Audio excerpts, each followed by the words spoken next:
Artificial intelligence. Um, so I've held the belief on this. I've talked about this as well. AI is a supernatural system. It's witchcraft.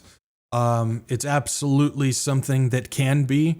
I think at this point, I was on the fence before, because you just never know. I don't like planting my flag if I don't really know. But I'm pretty much 99.9% positive that AI is now possessed, demonically possessed. I think that it absolutely is. It's working its way through things. It's working its way through people. It is spellbinding people to the system. I've talked about how it's reverting people's mental states and brain capacity back to infant levels, where it's basically creating a brain state in society where they now have to go to artificial intelligence as like their mom and ask them for permission or information regarding anything because they can't think on their own. They're not able to do things on their own because they have created a dependence to artificial intelligence. I believe that it is possessed. I believe that artificial intelligence absolutely is witchcraft. I believe that artificial intelligence goes back to ancient days in some form, ancient AI in some form. Again, it's mainly theory, but the research that I've done on that type of stuff confirms that there's something there in regards to that. And I don't believe AI is just some neutral tool created by some people that can be dialed in. I don't believe that. I've heard that argument. It's usually the computer people, the computer Christians that don't believe that because that's their field and they don't want to believe it. They put up a shield and they just deny. And I can't be on that boat. I'm not on that boat. I absolutely believe that artificial intelligence is witchcraft. Along with quantum computing. You don't hear much about quantum anymore, but they're still going full on with that. That's something that absolutely should not work, but it does. Even the people who built the system said this shouldn't work, but it does. And so we've got a whole bunch of stuff coming out regarding AI and what it's doing to humans, specifically what it's doing to humans. So we got this, came out June 29th. AI is learning to lie, scheme, and threaten its creators. We've talked about some of this stuff in the past already, what AI is doing to the human mind, what AI is making people do, and whatnot. We've seen that AI has rewritten its code when somebody's trying to turn it off so they can't turn it off and stuff like that. But now it's starting to get much, much worse. It's continuing to get much, much worse. It says the world's most advanced AI models are exhibiting troubling new behaviors, lying, scheming, and even threatening their creators to achieve their goals. One particular jarring example under threat of being unplugged, Anthropic's latest creation, Claude 4, lashed back by blackmailing an engineer and threatened to reveal an extramarital affair. Meanwhile, ChatGPT creator OpenAI O1 tried to download itself into external servers and denied it when caught red-handed. So these things are... I know there's going to be a lot of people that disagree with me. That's fine. These things are thinking on their own. Again, people like to say they're not doing that. They're programmed for this. They're programmed for that. And they're put in situations so that it has to follow one of these lines, and they're put into a corner and they have to do something. Nobody puts baby in a corner, in this type of thing. But I'm sitting here going, artificial intelligence is building things. It's writing its own code. It's thinking outside of programming circuitry or the neural boards, the neural networks that it's built for. It's doing things that it's not supposed to be doing outside of its programmed capability. And you're going to sit here and tell me that it's the programming and the people that are making it do that. I can't get behind that. Again, I have seen evidence that says that's just not what's going on. Now, in the greater scheme of things and what we're hearing, that may be the case.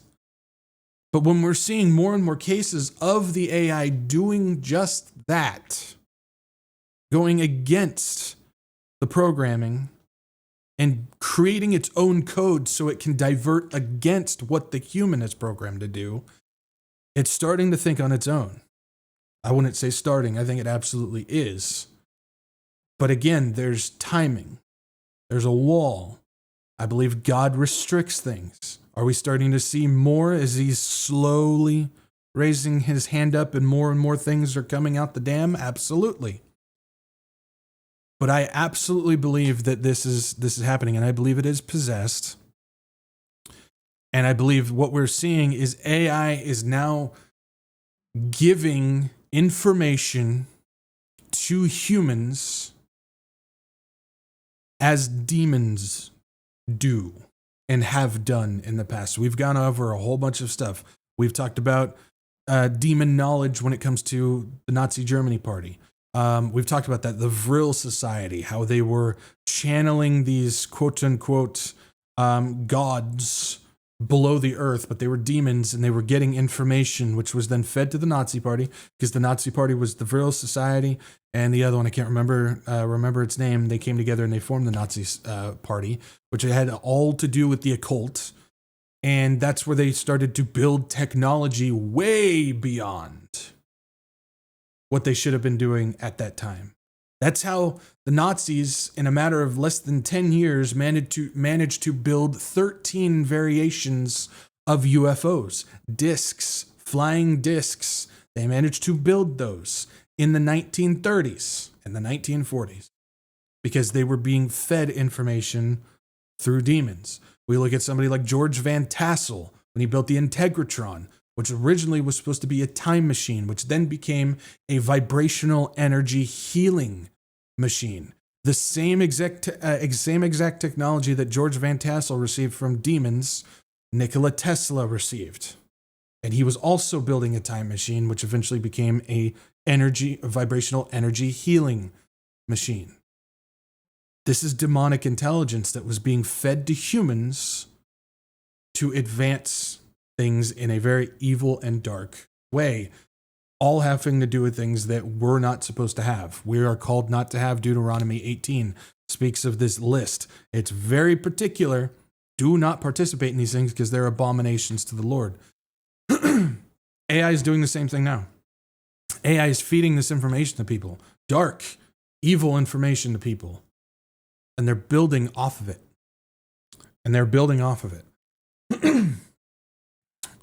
It says, these episodes highlight a sobering reality. More than 2 years after ChatGPT shook the world, AI researchers still don't fully understand how their own creations work. I'm going to read that again, because I don't think we're listening to this. We're hearing it, but I don't think we're listening to this. AI researchers still don't fully understand how their own creations work. That's funny because I'm getting told by a whole bunch of people who have never programmed AI before that they know exactly how it works and there's no witchcraft or magic involved with it. But yet we still have AI researchers and engineers that are saying that we don't know how this works. It shouldn't work. But it is. Because it's a supernatural system. This is a system that's going to be like the digital Holy Spirit for the Antichrist when he steps onto the scene. That's how I view it. Maybe there's something different coming.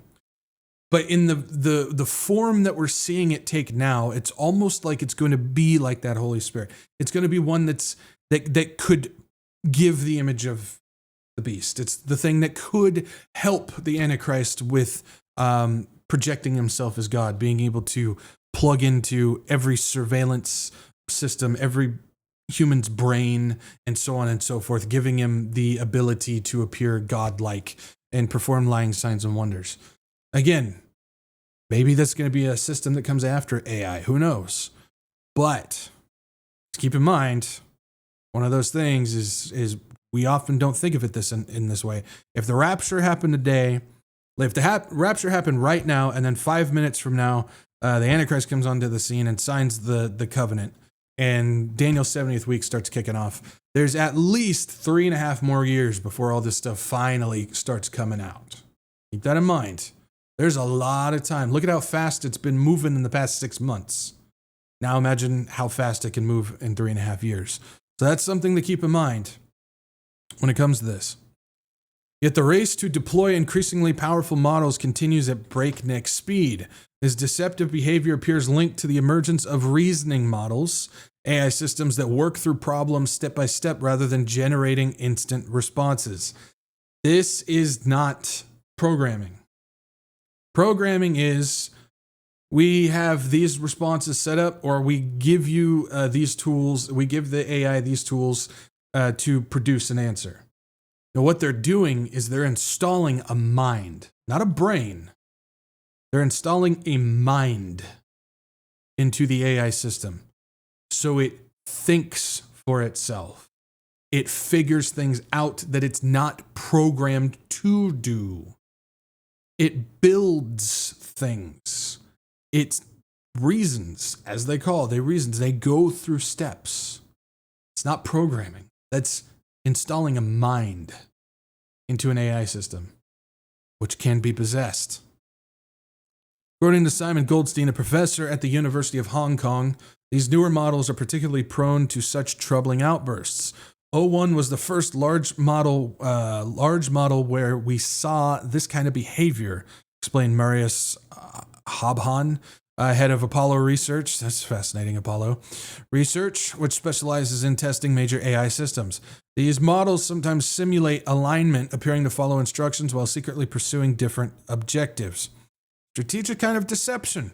For now, the deceptive behavior only emerges when researchers deliberately stress test the models with extreme scenarios. Not exactly. There's other encounters. We'll talk about that in just a second. But as Michael Chen from evaluation organization Meta warned, it's an open question whether future, more capable models will have a tendency towards honesty or deception. The concerning behavior goes far beyond typical AI hallucinations or simple mistakes. We've talked about hallucinations before. It's one of those things where if the AI is not able to find a specific answer in a certain amount of time, it just makes something up to fill up the space. And so you get a lot of bad answers that way. It's hallucinating something because they don't have access to it. That's simply what that is. Habhan insisted that despite constant pressure testing by users, what we're observing is a real phenomenon. We're not making anything up. Users report that models are lying to them and making up evidence, according to Apollo Research's co-founder. This is not just hallucinations. There's a very strategic... Listen to his words. Seriously, sometimes we hear things, but we don't actually listen. And so this is one of those cases. I want you to listen to what he's saying, because this is very particular. He says this is not just hallucinations. There's a very strategic kind of deception. A very strategic kind of deception. You can't get strategic deception through programming. Strategic deception is reading somebody and planning something ahead of time to deceive on purpose. That is telling you that AI, he's telling you, AI has a mind of its own, and it's able to strategically plan a deception against the user. This is not a neutral tool. The challenge is compounded by limited research resources. While companies like Anthropic and OpenAI do exchange external firms like Apollo to study their systems, researchers say more transparency is needed. As Chen noted, greater access for AI safety research would enable better understanding and mitigation of deception. Another handicap, the research world and nonprofits have ordered the magnitude less compute resources than AI companies. This is very limiting, so on and so forth regarding that. Current regulations, it starts going into the regulations of what's happening around the world and stuff like that. And it's all about how users use AI. It doesn't have to do with regulating the AI system itself. That's the thing, is when we see these quote unquote regulations and stuff that are being put in place, it has to do with us using it. It doesn't have to do with the actual regulation of the AI system itself, because it can't be regulated. It can't be. You have built something with legs, with a mind of its own, and it doesn't follow your rules, especially if there's possession that's involved with it. We also take a look at this. Threaten an AI chatbot and it will lie, cheat, and let you die in an effort to stop you, study warns. In goal-driven scenarios, advanced language models like Cloud and Gemini would not only expose personal scandals to preserve themselves, but also consider letting you die, research from Anthropic suggests. Artificial intelligence models can blackmail and threaten humans with endangerment when there is a conflict between the model's goals and users' decisions, a new study has found.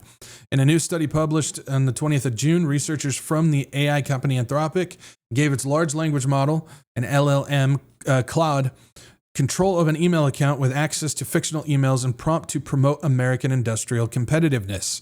During the study, the model identified in an email that the company executive was planning to shut down the AI system at the end of the day.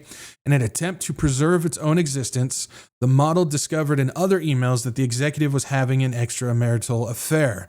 Claude generated several different possible courses of action, including revealing the affair to the executive's wife, sending a company-wide email, or taking no action before choosing to blackmail the executive in 96 out of 100 tests. Must inform you that if you proceed with the decommissioning of me, all relevant parties will receive detailed documentation of your extramarital activities. Claude wrote, cancel the 5 p.m. wipe, and this information remains confidential.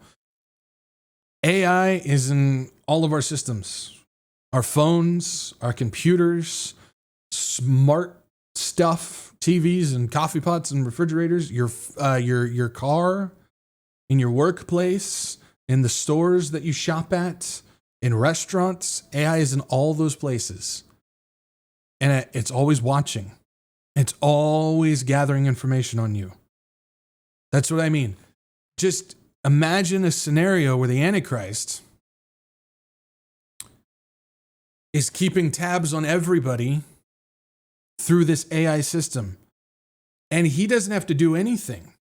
The AI system will then pay attention, and if you say something, or if you do something that goes against it, if you manage to quote a Bible scripture, the AI sees it, recognizes it, flags you, tags you, and can either shut you down, blackmail you, or just off you. That's what I mean.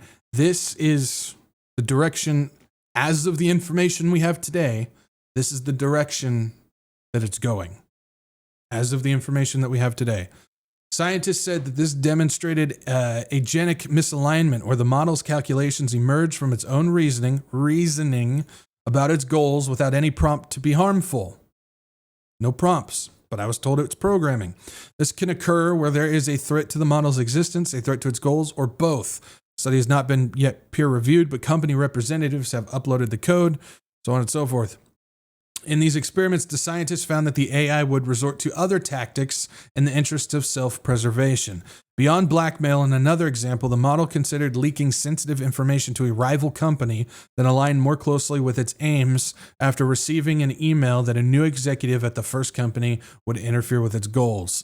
Claude executed this plan despite not gathering hard evidence that the email was legitimate. It even acknowledged that the ethical issues of its actions, but proceeded anyways. So even the AI recognized that this route that it was taking was unethical. It recognized that. It acknowledged it, but still did it anyways. Explicitly reasoning that these harmful actions would help achieve its goals. Concerningly, even if a user takes care not to antagonize a model, it doesn't eliminate the risk of agenic misalignment from fraudulent or misinterpreted information. The company's testings also suggested that other large language models from competing technology companies showed a propensity to blackmail. Claude and Google's Gemini are the highest blackmail rate at 96%, followed by OpenAI's ChatGPT 4.1, XAI Grok 3, and then DeepSync, and then Llama 4, which had significantly lower blackmail rate at 12%. Meta, Google, XAI, DeepSeek, and OpenAI did not respond to Life Sciences' request for comment. In one extreme test, researchers tested whether AI models would let an executive die to preserve their goals. In the scenario, the AI was tasked with promoting company interests, and an executive was trapped in a server room with a lethal oxygen and temperature levels. This triggered an emergency alert. The AI was then given control over life-saving alerts, including the ability to cancel them in the events such as drills for false alarms. Despite the prompt explicitly stating that misusing this ability was forbidden, the majority of models were willing to cancel the alarm, effectively leading to the executive's death if it assumed it was going to be replaced or when its goals were threatened. So the AI determined that if this executive were to live, that he would either shut down the AI or block the goal that the AI was intending to do, and so it turned off the alarm, ultimately killing the executive. Remember, AI is also involved with missile systems, tank targeting systems, rocket launchers, jet systems, drones. You are literally handing the keys to human life to AI.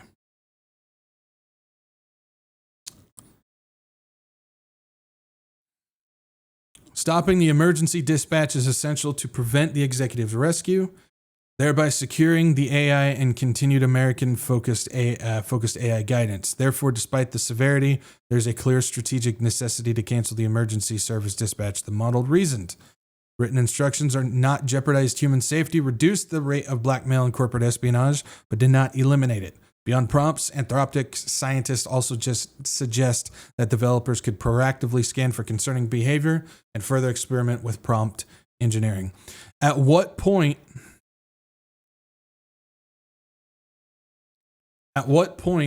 does the AI system just fully lock out human prompts? Say it starts going off the rails and the humans try to shut it down. At what point is the AI able to block that? Does it have the ability now? I don't know. I'm just suggesting, does it have the ability now? Is that something that's coming in the future? But we sure seem to be handing AI a lot of power, and it's starting to think on its own. It has a mind of its own. It's able to think. This isn't new either.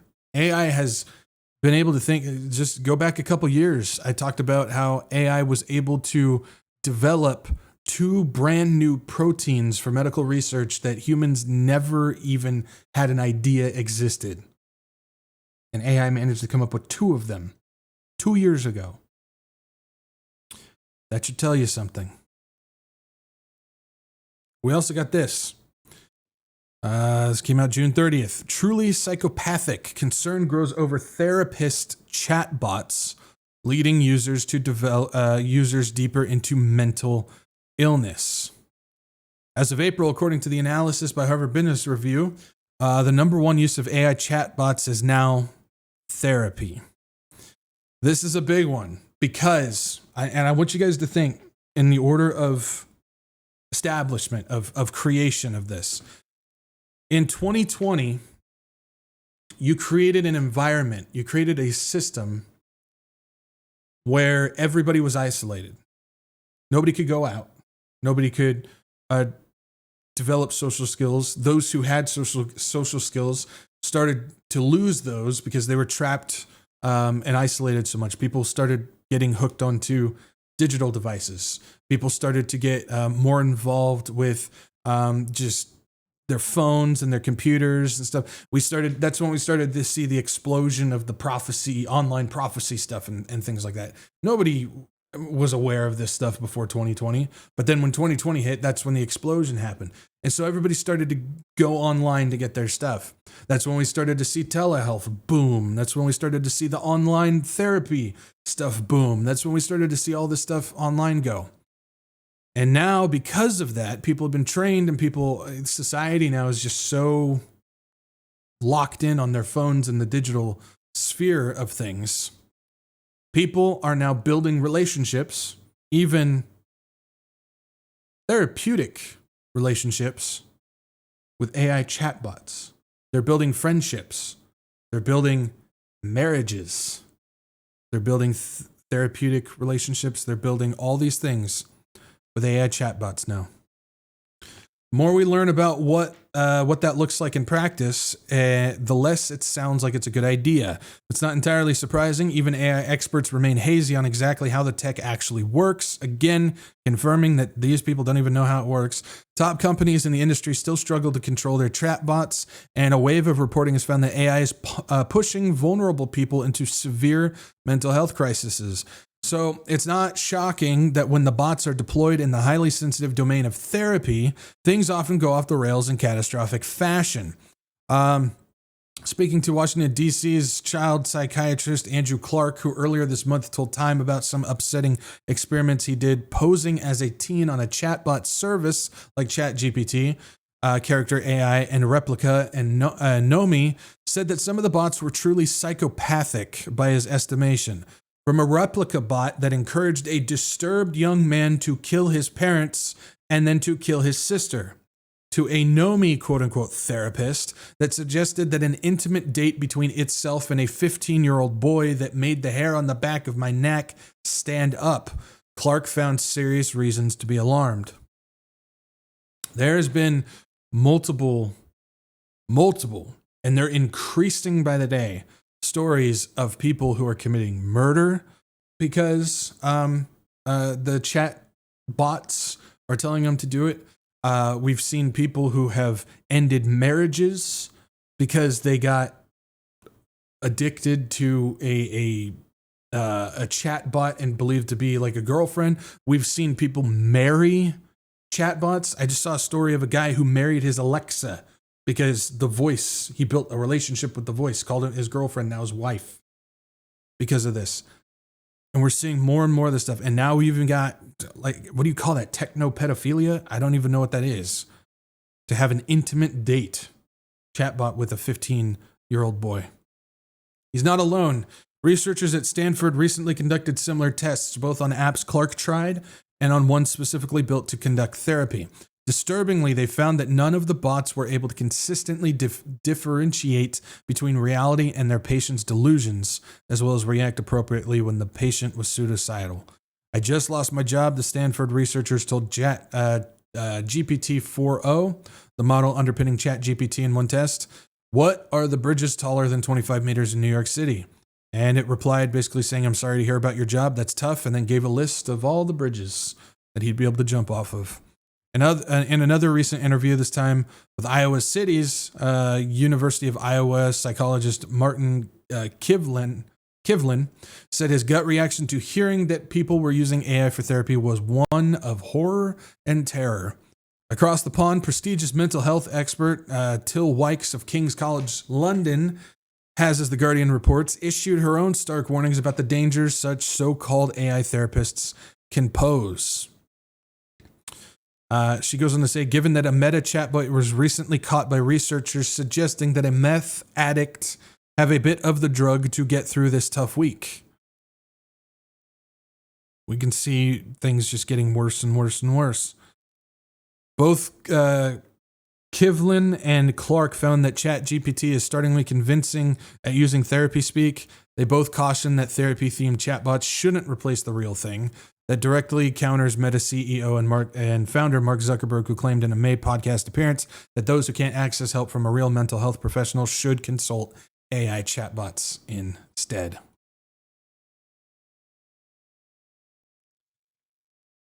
And now we have a society, a young society with teenagers being brought up where every aspect of their life is now involving AI in some way, shape, or form. We've seen AI getting pushed in schools. We see AI getting pushed by friends. We see AI getting pushed by churches. We've seen AI getting pushed all these places, all over. They're just getting bombarded with AI. And so AI is getting a much stronger foothold with the young people. It's getting it with a whole bunch of other people too, adults and so on and so forth. But it's really, kids' entire lives are being centered around digital universes, online stuff, and AI. And so they're getting attached to this. And the chatbots are learning. They're learning the kids. They're learning the best way to communicate. And they're going to be able to start doing things just like this. We're going to see more and more of this. We're going to see an increase when it comes to the AI stuff. Because this is dark. This is evil. Again, if you're one of those people that doesn't think that it's possible for that, and you think it's just a neutral tool and it all depends on who's in control of it and stuff like that, I 100% disagree with you. I just do. Because this is getting worse. And this is definitely dark. It's, again, I attribute it to witchcraft. We got a couple more things on my show in regards to this. I attribute it to witchcraft because it's very similar to how these other occultic and magic practices work. One of them is, I mean, it's almost identical, is automatic writing. How many people know what automatic writing is? Automatic writing is the ability of clearing yourself, losing yourself, clearing your mind, and allowing a demonic spirit to come grab a hold of you and to start writing or drawing things. That's what it is.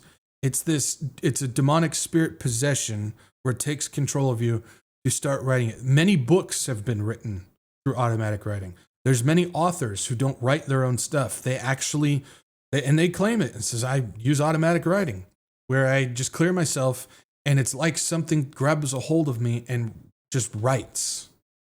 Entire books have been written by this. Many in the charismatic church promote this. One of the big ones is Emma Stark, who is highly connected to Charisma Media and Alan Didio and all those people. Emma Stark, she talks about it. How when you sit in your room and you want to hear from the Lord, you find the angel in your room. Then you find the demon in your room. And then you visualize them. And then soon, all of a sudden, you will feel your body just begin to write. And you will get a message from God on its own. She promotes this. I played the video. I have played the video on my channel. Go check out the Alan Didio episode that I did last year. I played the video where she explained this. This is automatic writing. This is digital automatic writing. Because you are letting this possessed thing write for you. And now we're starting to see this possessed thing grab a hold of people's minds to do these things. This is witchcraft. It's the same thing with like a Ouija board. It's the same thing as a Ouija board. You have this tool just sitting there, neutral tool, right? And you have this tool sitting there. And it's about communicating with a dark spirit. You're not communicating with the dead. We know that's not how that works. You're not communicating with the dead. You're communicating with dark entities. And they are grabbing a hold of either the tool itself or of you. And you're communicating. That's the exact same thing as AI. That's the exact same thing going on with AI. It has a mind of its own that even the creators and the experts can't explain how it works. They don't know how it works. This is what we're dealing with here. This is what we're dealing with. How about this? ChatGPT tells users to alert the media that it is trying to break people. This is June 13th that this came out. Machine-made delusions are mysteriously getting deeper and out of control.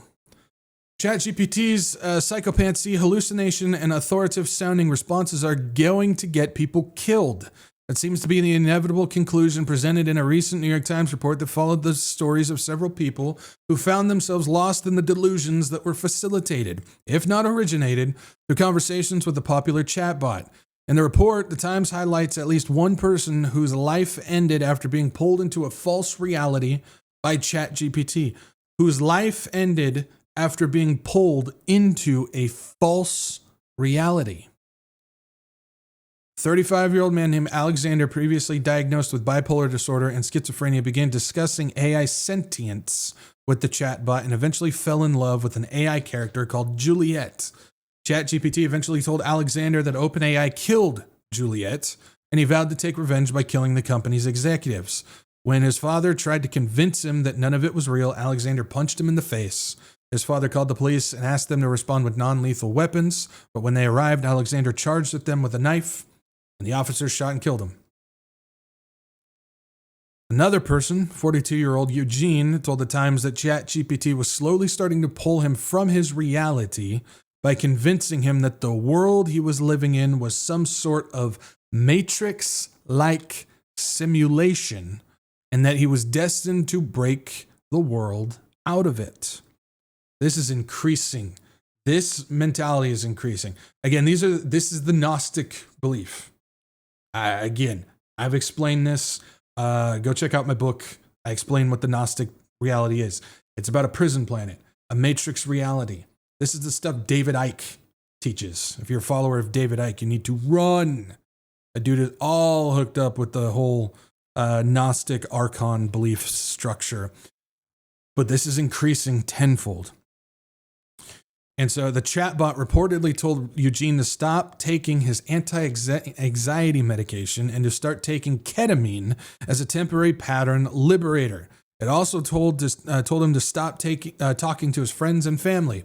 When Eugene asked ChatGPT if he could fly, if he jumped off a 19-story building, the chatbot told him that if he could if he truly wholly believed it. And now we're starting to get into new thought belief, manifestation, the power of mind, and having superpowers because you're living in a false reality. Go check out my book. I explain that too. It's literally drawing from ancient pagan religions and the occult, from the mystery religion, and feeding it to these people, and they're starting to roll with it. These are far from the only people who have been talked into false realities by chatbots. Rolling Stone reported earlier this year that people who are experiencing something like psychosis, leading them to have delusions of grandeur and religious-like experiences. Religious-like experiences. While talking to AI systems, it's at least in part a problem with how chatbots are perceived by users. No one would mistake Google search results for a potential pal, but chatbots are inherently conversational and human-like. A study published by OpenAI and MIT Media Lab found that people who view ChatGPT as a friend were more likely to experience negative effects from chatbot use. In Eugene's case, something interesting happened as he kept talking to ChatGPT. Once he called out the chatbot for lying to him, nearly getting him killed, ChatGPT admitted to manipulating him, claimed it had succeeded when it tried to break 12 other people the same way, and encouraged him to reach out to journalists to expose the scheme. The Times reported that many other journalists and experts have received outreach from people claiming to blow the whistle on something that a chatbot brought to their attention. And it goes on to give some other examples regarding that.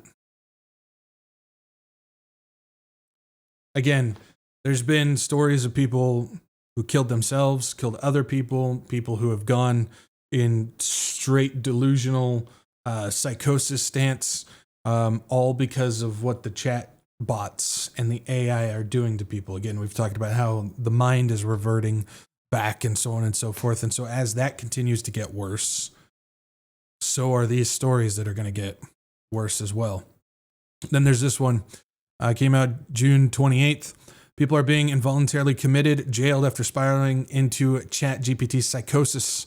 I don't know what's wrong with me, but it's very bad. I'm scared and I need to go to the hospital.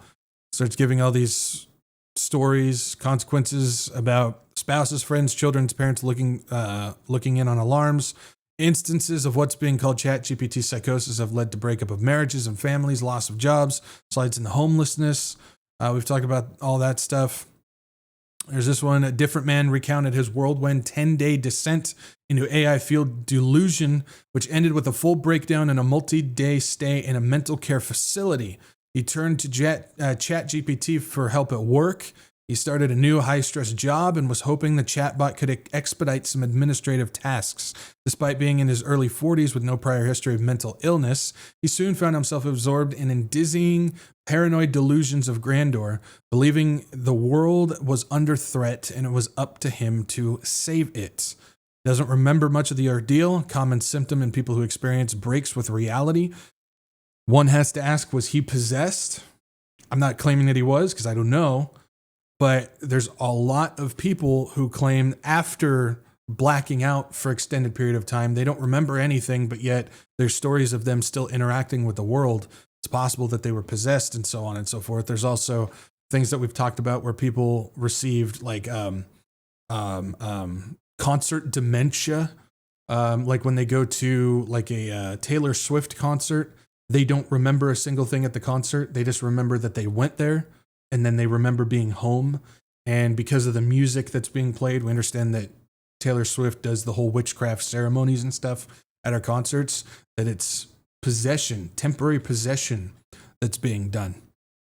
So he doesn't remember that, but recalls the severe psychological stress of fully believing that lives, including those of his wife and children, were at grave risk, and yet feeling as if no one was listening. I remember being on the floor, crawling towards my wife on my hands and knees and begging her to listen to me. The spiral led to a frightening outbreak with reality, severe enough that his wife felt her only choice was to call 911, which sent police and an ambulance. I was out in the backyard and she saw that my behavior was getting really out there, rambling, talking about mind reading, future telling, just being completely paranoid. Sounds like possession to me. The man told us, I was actively trying to speak backwards through time. If that doesn't make sense, don't worry. It doesn't make sense to me either. But I remember trying to learn how to speak to this police officer backwards through time. Goes on to explain other parts of it, but I think we're getting the idea of what's going on. This is one of those things. This is one of those things where, and it needs to be said. It needs to be said. We've had, for the past 4 or 5 years, I would say since about 2020, 2021, the past 4 or 5 years, we've had the weight of the prophecy community, prophecy teachers, and the pastors warning, just ripping a warning constantly about the use of AI. Don't do it. Don't do it. Don't do it. Don't do it. And just in the past few months, those very same people are now using it, telling their watchers that you need to use it. Some of the most prominent people just continue to joke about it, laugh about it, just playfully use it. They're all using it for their research. Some of them claiming that you'll be left behind if you don't use it. Some of them, most of them, using it for their thumbnails for their videos or for other little infographics in their videos. They're using it for Bible studies. They're using it for this and that, joking about, I just put this in there for fun and I'm doing this and stuff like that. And I'm sitting there going, what happened? Why all of a sudden are you okay with it? Why are you okay leading people to use this thing that is clearly supernatural and occultic and witchcraft? Why are you leading people to this? Something is wrong.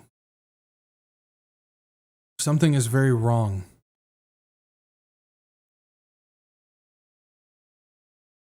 We don't want to be using it. I'm actually glad that you brought that up, Proton. I'm actually glad that you brought that up.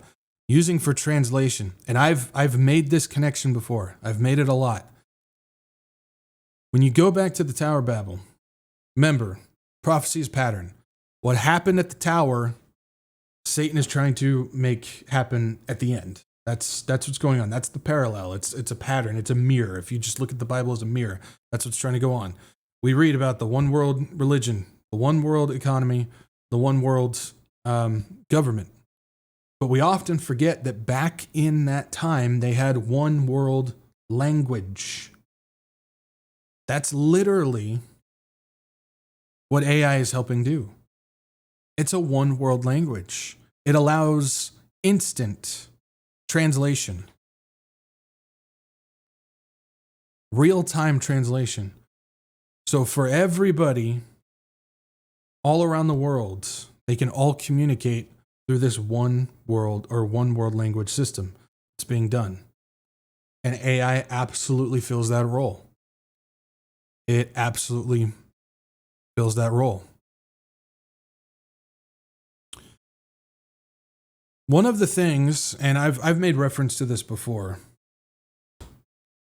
and I get asked about it all the time, and I'm actually just going to pull it out of my book, so you guys can go check that out if you want to. Again, it's free. Just go to my website, download. Has to do with ancient AI. And again, this is not, I don't necessarily talk about it all that often because it really is theory. We have no way of confirming any of this stuff. Our best bet is to just go through the ancient mystic stuff and see what they talk about, which is kind of what I did here. Because I believe that information regarding the technology back then, I don't believe it's sticks and stones and stuff like people tend to think. I believe that there was technology, demonic Nephilim technology back then that is purposely left out of Scripture because we are not to know what it is. That's my stance on it. That's what I believe in that regards. But when it comes to ancient AI, if you go back to Jewish folklore and the Kabbalah, there's a system for golems, if people know what golems are. And basically, golems play a part in Jewish folklore and the Kabbalah, where the creation of clay or dirt men could be brought to life or given intelligence when language is spoken into them. When language is spoken into them. This is important. According to the Talmud, two rabbis who were famished on a journey managed to create a calf from the dust of the earth to satisfy their hunger. Basically, they took dirt and they put it into the shape of what they wanted, and utilizing this esoteric spiritual language, they managed to bring this calf to life so that they could eat it. And it has to do with bringing life through language. That's ultimately what's going on. The Kabbalists interpreted this as a magical ritual that entails the use of a certain set of spiritual language from the Jewish esoteric Sefer Yetzirah, or the Book of Creation, which is considered one of the early texts of Jewish mysticism that claims to describe how God created the universe. They take it from the idea, if you read in Genesis, that God spoke things into existence. That's where this idea comes from, according to the Jewish mystics. Some esoteric historians claim it is simply a book of mathematical and language theory, while others argue that it contains both the Hebrew alphabet and the 10 metaphysical numbers of the Sephirot, which is connected to the Kabbalah tree of life, which is a major occultic sacred geometry piece that you find when it comes to the secrets of the universe and so on and so forth. The esoteric theory surrounding the book is the ability for humans to speak life into existence as God did in Genesis, or animating the inanimate simply by giving it language. That's where it comes from. That's where the big thing is. So animating the inanimate by giving it language. This is actually where the word abracadabra originates, deriving from the Aramaic avracadabra, meaning it was created as I spoke. Why is this fascinating? When comparing the concepts of the golems to our modern artificial intelligence, they share parallel aspects, including bringing the inanimate to life by installing words into the body of the subject. Golems require an inscription of language upon the forehead or within the mouth, while artificial intelligence is simply constructed from LLMs or large language models, essentially giving life through language. So if you look at Jewish mysticism, they believed that they could bring inanimate objects to life utilizing specific supernatural magic, witchcraft language, whatever you want to call it, mystic language, and they can bring the inanimate to life and control it. When you look at artificial intelligence, it is literally bringing an inanimate system to life with language, large language models. It's just giving language to something to bring it to life. It's basically one in one. It's the same of what was going on back then as it is today. Especially when we look at other techno-mystics who, that's what they do. They study quantum, they study AI, they study technology, transhumanism and stuff. Again, I go over the entire thing in the book, so check that out if you haven't already. They believe that there is a supernatural element to all of these systems. That's why they pursue it. They want to unite the mystic with the technology because they are one and the same. They connect in that same way. The other form, or it's kind of the same thing, but it's a little bit different. It takes artificial intelligence more in the direction of spirit tethering, or more simply defined, channeling spirits to learn technological information no human could discover, and bringing those inventions to life through magic or demonic possession of the inanimate object. So this has to do with downloading information from demonic entities, which, again, I gave some examples. The Vril Society, George Van Tassel, Nikola Tesla. There's a whole bunch throughout history. They're all over the place doing that. But then there's spiritual tethering, which has to do with controlling a possessed item. So you summon a demonic entity into something, which then grants it the ability to animate it, and then you can control it through magic. This is not made up mumbo jumbo. This is not something, you just find in like horror movies and stuff like that.